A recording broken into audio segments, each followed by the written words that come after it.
progression de carrière, c'est un domaine où il y a eu quelques recherches et on est arrivé à, si on veut, à distinguer trois phases. Première phase, des premières années, lorsqu'on arrive, on a nos premières assignations et notre objectif, c'est d'obtenir la permanence. Donc, on est quand même assez vulnérable. Il faut travailler, il faut avoir notre doctorat, il faut publier.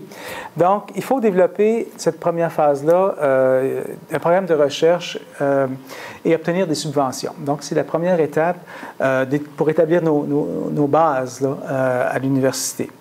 Donc, on s'implique dans certaines activités académiques. On s'implique dans certaines activités aussi dans notre propre faculté, faire partie de certains comités. Mais il faut balancer tout ça.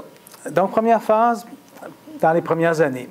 À mi-carrière, on assume que, bon, vous avez obtenu votre promotion, vous êtes permanent, vous vous orientez vers le titulariat. Donc, il faut publier, il faut avoir un bon dossier de recherche. Il faut innover dans notre enseignement, donc il faut améliorer notre enseignement, faire en sorte qu'on apporte quelque chose de différent. Certains vont publier des livres, certains vont publier des cas, des exercices. Quoi qu'il en soit, on a comme objectif d'améliorer notre enseignement, toujours à ce niveau-là, et d'innover. En principe, à cette phase-là, on a un programme mature, on est bien installé. Sur le plan recherche, on a un programme de mature de recherche, on est reconnu. Il est supporté par des subventions de recherche. Donc, ça va bien.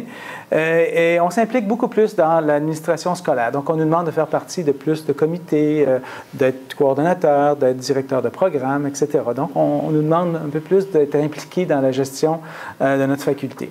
Et de mi-carrière à la retraite, en théorie, hein, on est titulaire, donc c'est pas tout le monde qui se rend là, mais c'est le cheminement, si on peut, le plus traditionnel.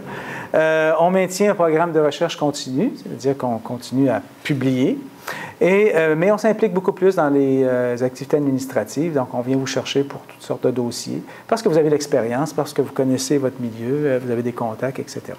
Donc, les trois phases qui se chevauchent, mais qu'on peut reconnaître à travers une carrière universitaire.